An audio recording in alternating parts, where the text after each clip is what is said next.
नमस्कार, आप देख रहे हैं सी न्यूज भारत और मैं हूं आपके साथ प्रिया श्रीवास्तव। उत्तर प्रदेश सरकार के 4 साल पूरा होने के बाद जहां सरकार के नुमाइंदों द्वारा सरकार की उपलब्धियों को जन जन तक पहुंचाने के लिए वृहद स्तर पर रणनीति तैयार की गई है, वहीं विपक्षी दलों ने भी सरकार को घेरने के लिए महंगाई, बेरोजगारी, निजीकरण, भ्रष्टाचार, महिला अपराध, किसानों की समस्या इत्यादि मुद्दों को हथियार बनाकर कमर कसना शुरू कर दिया है। इसी क्रम में आइए देखते हैं कि प्रगतिशील समाजवादी पार्टी सैनिक प्रकोष्ठ के प्रदेश अध्यक्ष इंजीनियर अजय कुमार ने उत्तर प्रदेश सरकार के 4 साल की उपलब्धियों पर हमारे सी न्यूज संवाददाता उमेश विश्वकर्मा की एक खास मुलाकात में क्या कुछ कहा, देखिए इस खास रिपोर्ट में। नमस्कार, मैं हूं उमेश विश्वकर्मा। आप देख रहे हैं सी न्यूज भारत। इस समय हमारे साथ इंजीनियर अजय कुमार जी हैं, जो कि पूर्व नौसेना अधिकारी हैं और यह इस समय प्रगतिशील समाजवादी पार्टी में सैनिक प्रकोष्ठ के प्रदेश अध्यक्ष भी हैं, जो लखनऊ के कैंट विधानसभा क्षेत्र से पार्टी प्रत्याशी भी हैं। हम इनसे बात करेंगे सरकार के कामकाज को लेके। हालांकि सरकार के 4 वर्ष पूरे होने के बाद जिस तरह सरकार के लोग जश्न मना रहे हैं और 4 साल की उपलब्धियों को लेकर जनता के बीच जा रहे हैं, इस विषय पर अजय कुमार जी बात करना चाहेंगे। इनसे कुछ सवाल हम पूछेंगे। जी, क्या कहना चाहते हैं? जैसा कि सरकार के 4 साल पूरे हो गए हैं और सरकार के लोग अपनी उपलब्धियों को लेके, सरकार की उपलब्धियों को लेके जनता के बीच जा रहे हैं, गिना रहे हैं, ताकि आने वाले चुनाव में इसका लाभ उनको मिल सके।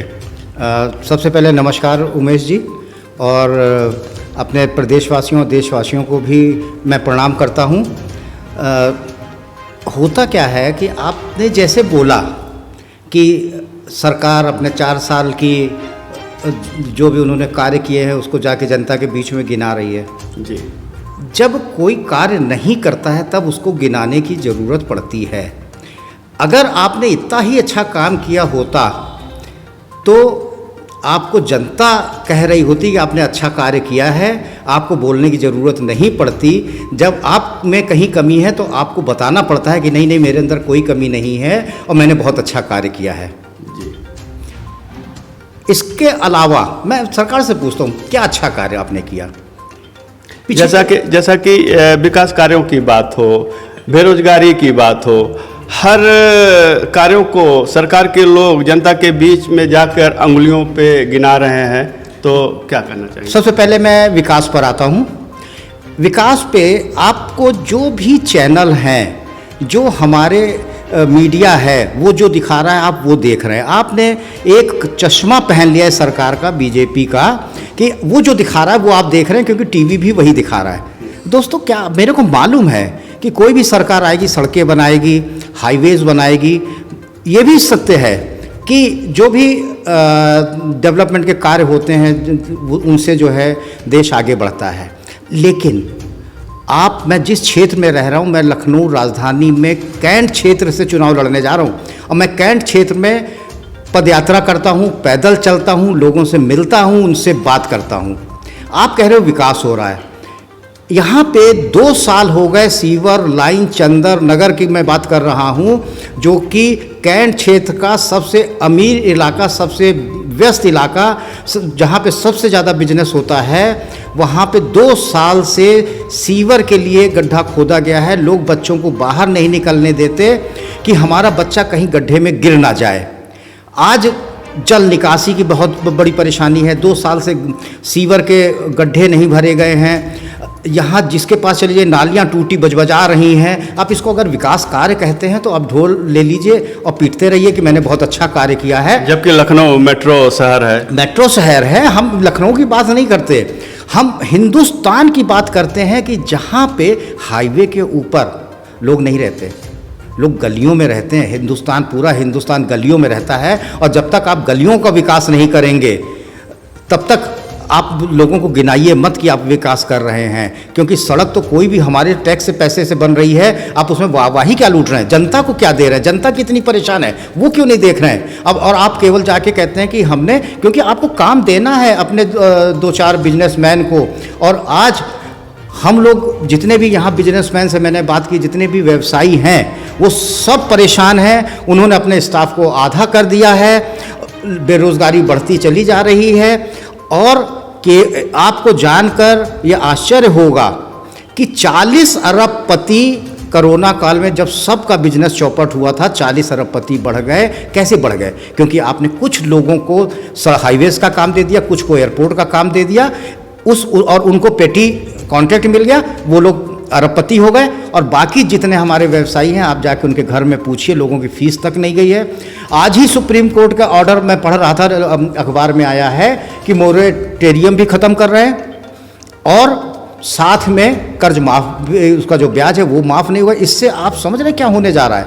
आज एक व्यवसायी लॉकडाउन के बाद अपना बिजनेस शुरू करना चाहता है, लेकिन बैंक वाले उसके पीछे पड़ गए कि आप पहले पुराना दीजिए, साथ में ब्याज दीजिए।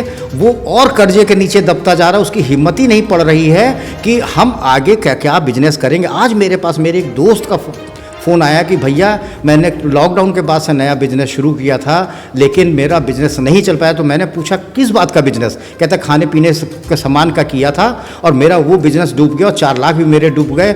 और उसका सबसे बड़ा रीज़न क्या था? सरकार जो है मॉल और इनको प्रमोट कर रही, बड़े बिजनेसमैन को प्रमोट कर रही, जितने में हमको माल मिलता है मॉल के अंदर उतने में बेच दिया जाता है। मेरे को लॉस हुआ, मेरे को दुकान बंद करनी पड़ी। ये सरकार की नीतियां हैं जो एक गरीब से गरीब आदमी को और गरीब करती चली जा रही हैं। कहीं न कहीं आपका कहना है कि जो छोटे व्यवसायी हैं, मझले व्यवसायी हैं, इन लोगों की कमर इन 4 साल में टूट चुकी है। बिल्कुल टूट चुकी है, क्योंकि इन 4 साल में हमने नोटबंदी भी देखी, हमने कोविड भी देखा। आज आप चले जाइए यहाँ पे जो सब्जी, मूंगफली, मैं तो छोटी छोटी चीज़ों की बात कर रहा हूँ क्योंकि मैं इन ठेले वालों से मिलता हूँ। हाँ, जबकि अपने हिंदुस्तान में एक बहुत बड़ी आबादी इस तरह बिजनेस कर अपना जीविकोपार्जन करती है। अब ये सारी वस्तुएं आपको मॉल में मिल रही हैं, बेचारे वो क्या करें? आपको ऐसी पॉलिसी बनानी चाहिए कि हमारे लोग उन्हीं से खरीदें। आप विदेशों की तुलना हमारे देश से मत करिए। अभी बहुत हल्ला गुल्ला हुआ कृषि बिल को लेके।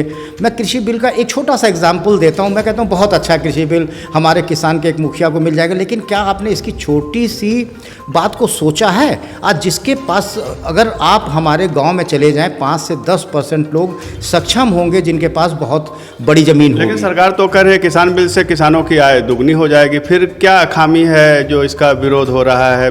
विरोधी पार्टी के लोग लगातार विरोध कर रहे हैं, विपक्षी लोग विरोध कर रहे हैं।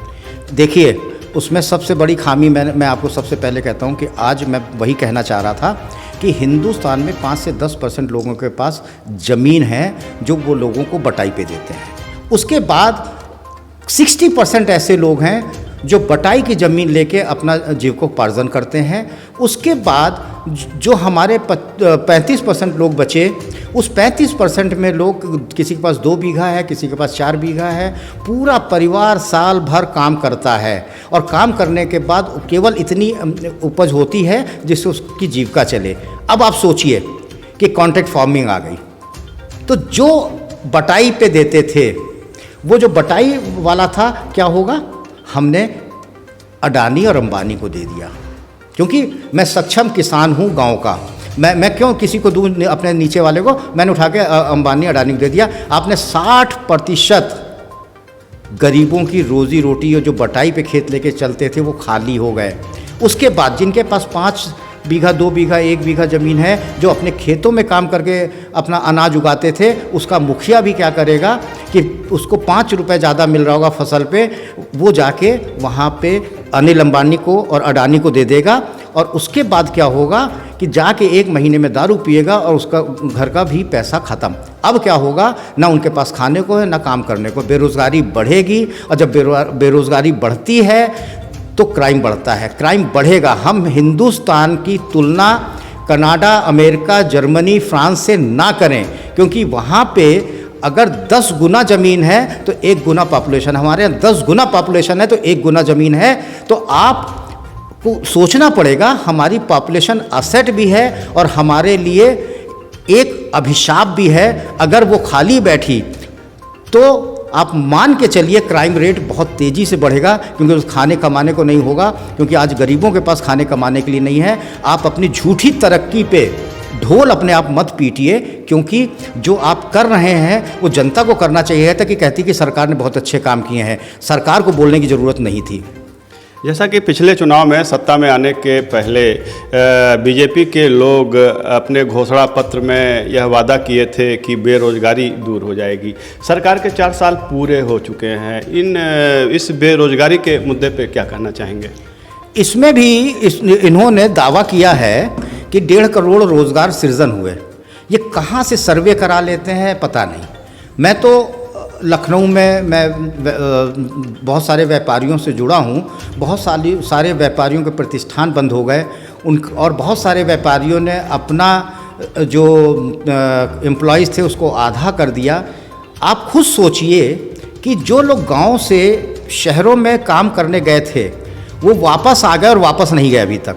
वो फैक्ट्रियां बंद पड़ी हैं। आप रोज़गार कहाँ से दे रहे हैं? ये कौन सा डाटा आप लेके आ रहे हैं? मूंगफली बेचने वाले का भी रोज़गार आपने छीन लिया और आप कह रहे हो दे रहे हैं, जबकि 2 करोड़ रोज़गार कम हुए हैं, 1.5 करोड़ बढ़े नहीं हैं। गलत डाटा और मीडिया में छाप के और मीडिया को बता के आप इसको प्रूव ना करें, क्योंकि जनता सब जानती है, सब देख रही है। वही जनता जो बेरोज़गार है वो आपको वोट देने जा रही है और आप झूठ बोल के कह रहे हैं कि हमने बेरोज़गारी हटा दी है। कहाँ से हटा दी? आप फील्ड में जाइए, निकलिए। एसी कमरों में बैठ के कुछ होने वाला नहीं है कि आपने वहाँ से एक न्यूज़ चला दी और चैनल को दे दिया और आप कह रहे हो कि हमारे यहाँ रोज़गार बढ़ गया। और ये गलत सर्वे कराना बंद कर दीजिए। रही दूसरी बात, हम बात करेंगे महंगाई की। इन 4 सालों के दरमियान महंगाई का क्या हाल है? जैसा कि हम देख रहे हैं, इससे हर व्यक्ति पीड़ित है। अनाज से लेकर सब्जी तक को ले लीजिए, आम प्रतिदिन उपयोग होने वाली वस्तुओं को ले लीजिए, महंगाई कितनी चरम पर है। देखिए, महंगाई बढ़ती चली जा रही है। जब लोगों के पास आप महंगाई भत्ता आपने नहीं बढ़ाया, लोगों की क्रय शक्ति ख़त्म होती चली जा रही है। 1.5 साल हो गया आपने महंगाई भत्ता सेंट्रल गवर्नमेंट एम्प्लॉयज़ को और जो पेंशनर्स हैं उनको आपने डीए भी नहीं दिया, और आदमी त्राही माम कर रहा है, क्योंकि जब डीए उसका बढ़ता था, महंगाई के हिसाब से उसका सैलरी बढ़ती थी, तो वो अपने बच्चों की फ़ीस दे पाता था, परचेजिंग करता था। देखिए क्या होता है, ये पूरा जो एक चीज़ है एक दूसरे से जुड़ा है। अगर मेरे पास ज़्यादा पैसे आएंगे, मैं कपड़ा खरीदूंगा, कपड़े खरीदने वाले के पास पैसा जाएगा तो वो घर में पैसा बनाने में लगाएगा, वो ईंटें खरीदेगा, सीमेंट खरीदेगा। मतलब ये एक दूसरे से पूरी इकनॉमी जुड़ी है। लेकिन जब सेंट्रल गवर्नमेंट एम्प्लॉय जो कि करोड़ों में हैं, उनको अपने पैसे नहीं दिए पिछले 1.5 साल से, तो उनकी परचेजिंग पावर कम हो रही, महंगाई अलग से बढ़ रही है। अगर कहा जाए कि महंगाई मुद्दे को लेकर सरकार को अगर नंबर देना हो तो 10 में आप उसे कितना नंबर देंगे? मेरे को तो ताज्जुब होता है महंगाई के ऊपर सरकार कैसे बात करती है। आप एक छोटा सा एग्जाम्पल जो लोग समझ नहीं पाए, हमारे प्रधानमंत्री जी ने गैस सब्सिडी लोगों को देशभक्त बता के छुड़वा दी। अब लोगों ने उन्होंने बोला हमें गरीबों को सिलेंडर फ्री में देना है, गैस फ्री में देनी है। चलिए कोई बात नहीं, सबने छोड़ दी। अब जिसने सब्सिडी छोड़ी, उस सब्सिडी जिसको तथा कथित अमीर कहते थे, उन्होंने सब्सिडी जब छोड़ दी और उसके बाद इन्होंने गांव वालों को सिलेंडर और वो सब एक बार में दे दिया। उस समय हमारे सिलेंडर की कीमत 425 रुपये हुआ करती थी। आज सिलेंडर की कीमत उन्होंने 800 रुपये कर दी है। अब आप सोचिए, वो गरीब परिवार हर महीने 400 रुपये का बोझ एक्स्ट्रा उठा रहा है। वो 400 जो पहले उसका रेट था वो छोड़ दीजिए, 400 और उठा रहा है। यानी कि जिस तरह से अपने अंबानी साहब फ्री में मोबाइल दे के और ज़िंदगी भर एक क्लाइंट से पैसा कमा रहे हैं, उसी तरह से गरीबों के पैसे को चूसने का कार्य ये सरकार ने किया है। गैस सब्सिडी छुड़वा के आज गांव में कोई नहीं भरा पा रहा। आपको मालूम होना चाहिए 35 रुपये 17 पैसे सब्सिडी आई है। शर्म आनी चाहिए, 35 रुपये आप सब्सिडी की बात कर रहे हैं। हम कहते हैं सब्सिडी मत दो, लेकिन कम से कम गरीबों को तो 800 रुपये जो क्या कहते हैं खरीद रहे हैं सिलेंडर 850, उनको 400 रुपये में तो दे दो। हम लोगों ने तो सब्सिडी छोड़ दी है। यही हाल डीजल पेट्रोल का है। पेट्रोल ने सेंचुरी मार दी, लोग ताली बजा रहे हैं, ढोल बजा रहे हैं कि मैंने मतलब इस सरकार ने अच्छा काम किया है। आप ये क्यों भूल जाते हैं कि पेट्रोल और डीजल आप इसको वैट में क्यों नहीं लाते? आप क्यों इतना पेट्रोल से ही एक किसान आप कहते हो हमें उसकी आय डबल करनी है, बिल्कुल, उसका ट्रैक्टर कहीं न कहीं कृषि यंत्रों के लिए डीजल बहुत उपयोगी है, बहुत महत्वपूर्ण है। आप कहाँ से सिंचाई करोगे, कहाँ से आप खेत जोतोगे, मतलब हर चीज़ में किसान भी हमारा डीजल पेट्रोल इस्तेमाल करता है। और जो ट्रांसपोर्टेशन होता है वो भी मैक्सिमम हमारे यहाँ डीजल से होता है, पेट्रोल से होता है। और हर चीज़ की कीमत बढ़ेगी जब ट्रांसपोर्टेशन बढ़ेगा, तो आप महंगाई तो फ्यूल की तो छोड़ दीजिए, हर चीज़ की कीमत बढ़ जाएगी। दाल अगर बाहर से आ रही उसकी कीमत बढ़ जाएगी, गेहूँ बाहर जा रहा है उसकी कीमत बढ़ जाएगी, और हमारा किसान इससे और परेशान हो जाएगा। आप महंगाई के हिसाब से आप किसान की जो लागत आती है, आप कुछ मत करिए, किसान की जो लागत आती है उसमें पेट्रोल बिजली सब जोड़ लीजिए और उसका जितनी लागत लगी उसका आप डबल दे दीजिए। हमारे देश का किसान बहुत खुश हो जाएगा, क्योंकि वो जब खेती करेगा उसकी जो लागत आएगी उसको डबल मिलेगा। इससे बढ़िया चीज़ और कुछ हो नहीं सकती। ये चीज़ मैं अपने प्रधानमंत्री जी को बता रहा हूँ, ये कैलकुलेशन करा लें हर क्षेत्र में कि फसल में क्या कीमत आई उसका डबल दे दें। इससे बढ़िया कृषि बिल और कुछ नहीं हो सकता, जो मैं एक फौजी होते हुए बता रहा हूँ, क्योंकि हम लोग हमारे देश में जय जवान जय किसान का नारा लगाया जाता है। अजय जी, एक बात और है कि बहुत पहले की बात है जब हमारी सरकारें हुआ करती थी और किसी नए कानून को बनाना होता था तो विपक्षी दलों के साथ बैठ के मिलजुल के बैठक की जाती थी, सबकी राय और समझ से कानून पास होता था। किंतु आज ऐसा लगता है कि विपक्षियों की या हम कह सकते हैं विरोधी दलों की सुनी नहीं जाती है, उनसे राय मशवरा की बात तो दूर, और कोई बात संज्ञान में लाया जाता है तो बवाल हो जाता है। पहली बात तो आप बात ही गलत कर रहे हैं। विपक्ष बचा कहाँ है? बंगाल में देख लीजिए, घेर के मारा जा रहा, रानी लक्ष्मीबाई को मान लीजिए अंग्रेज लोग मिल के मार रहे हैं। विपक्ष कहाँ बच गया? जिसको हम कांग्रेस पार्टी को विपक्ष कहते हैं, विपक्ष अब ही नहीं। देखिए, जब हमारा सेंट्रल में विपक्ष कमज़ोर हो रहा है, वहाँ पे विपक्ष नहीं है, तो मैं देश के नागरिकों से अपील करता हूँ, कम से कम प्रदेश में एक जोरदार पक्ष और विपक्ष दोनों बनाइए, क्योंकि कोई भी कानून ज़बरदस्ती प्रदेश के ऊपर लादा नहीं जा सकता। अगर प्रदेश में पक्ष और विपक्ष दोनों मजबूत है तो जो जनता के लिए मुनासिब होगा कानून वही बनेगा, और अगर विपक्ष कमज़ोर हुआ तो आप ये मान के चलिए अपने हिसाब से सारी चीज़ें बनती चली जाएंगी और हमारी जनता त्राही त्राही करती रहेगी। इसलिए किसी को भी जिताने से पहले, किसी को भी वोट देने से पहले आप देखिए उसकी मानसिकता क्या है, वो कितना पढ़ा लिखा है, वो काबिल है कि नहीं है। अब पार्टियों को छोड़ दीजिए, काबिलियत पे जाइए। मैं यही कहना चाह रहा हूँ अपनी प्रदेश की जनता। कुल मिला के आप ये कहना चाहते हैं कि आज सरकार में विपक्ष का कोई रोल नहीं रह गया है और विपक्ष की बिल्कुल नहीं सुनी जा रही है, सरकार अपने मनमाने तरीके से निर्णय ले रही है। इसमें कहीं ना कहीं विपक्ष भी दोषी मैं मानता हूं, क्योंकि विपक्ष भी अपनी पूरी भूमिका नहीं निभा रहा। जो वहाँ पे ये लोग बायकॉट करते हैं हमारे संसद का या यहाँ विधानसभा का, वो गलत करते हैं। हाँ, ये नहीं होना चाहिए, अपनी बात रखनी चाहिए और सरकार को सुननी भी चाहिए। ये बिल्कुल नहीं होना चाहिए, और ये तो मैं कहता हूँ सभापति का जुरिडिक्शन है कि वो हर आदमी की बात सुने।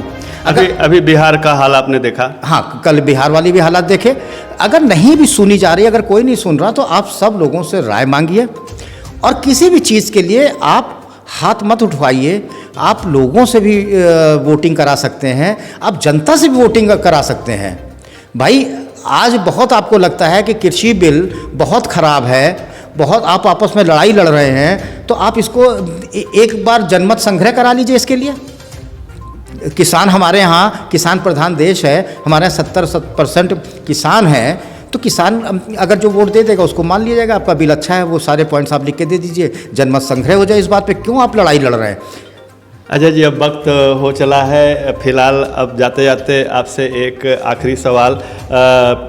सरकार 4 साल पूरे कर चुकी है और इसके कार्यों को लेके, इसके सारे निर्णय को लेके सरकार को 100 में कितना नंबर देना चाहेंगे? सबसे पहले सरकार चली है, इसके लिए उनको बहुत बहुत बधाई। अच्छी चली खराब चली मैं उसकी बात नहीं कर रहा हूँ, सरकार चली है उसके लिए बहुत बहुत बधाई।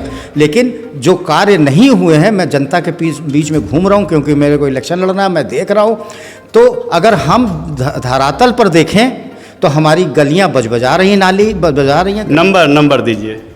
नंबर क्या दे दें, 2-3 नंबर से ज़्यादा तो नहीं बनते हैं, लेकिन चलिए 2-3 तो दे ही देंगे। फिलहाल एक बात तो सामने जरूर आई है, कहीं न कहीं हमारे मुख्यमंत्री योगी आदित्यनाथ जी ने माफियाओं पे, भूमाफियाओं पे शिकंजा जरूर कसते नजर आ रहे हैं। वहीं महिलाओं का प्रति अपराध का ग्राफ भी कहीं न कहीं बढ़ता हुआ दिखा है। देखिए, ये जितने भी ग्राफ और ये सब होते हैं, आप देखते कितनी FIR लिखी गई। मैं तो खुद देख रहा हूँ, अभी एक इको गार्डन में किसी की ज़मीन हथिया ली गई, वहाँ पे हमने प्रेस में भी बात की, उनके अधिकारियों से भी बात की, अभी तक उनकी ज़मीन नहीं दिलाई गई। इसी तरह से मिर्ज़ापुर में एक फ़ौजी के बच्चे को मार दिया जाता है, 3 बच्चियों की हत्याएं होती हैं, आज तक पुलिस उनको नहीं पकड़ पाई है। CBI इंक्वायरी की बात हो रही है, सरकार उस पर भी बात नहीं कर रही। तो सरकार माफियाओं पे शिकंजा कस रही है, लोगों को जेल भेज रहे हैं, इनकाउंटर के डर से लोग सरेंडर कर रहे हैं। जो सरकार के खिलाफ माफिया थे उन्हीं पे शिकंजा कसा जा रहा है। एक आम आदमी को जो परेशानी हो रही है, उनकी ज़मीन पे कब्जा हो रहा है, उनके FIR नहीं लिखी जा रही है। मैं तो आपको इको गार्डन का एग्जाम्पल दे रहा हूँ। मैं CBI जांच की मांग कर रहे हैं। 3 बच्चों का को 2 दिसंबर का मिर्ज़ापुर में उनका की हत्या होती है और आज तक अपराधी पकड़े नहीं गए। CBI जांच क्यों नहीं कराई जा रही है? ये तो मेरे पास लोग आए कि मेरे साथ ये प्रॉब्लम है, आप सरकार तक पहुँचाइए। ये तो मैं आपको फैक्ट बता रहा हूँ। और बाकी न्यूज़पेपर में आप देख सकते हैं कि हमारी महिलाओं के साथ कितने अत्याचार हो रहे हैं, कितने व्यभिचार हो रहे हैं। ये सारी बातें डेली। बहुत बहुत धन्यवाद अजय जी, आपने बड़ी बेबाकी के साथ सी न्यूज़ पर अपनी बात रखी। इस खास खबर में फिलहाल के लिए इतना ही। देश दुनिया की बाकी खबरों के साथ जुड़े रहने के लिए देखते रहें सी न्यूज़ भारत। हर खबर आपके साथ, आपके हाथ।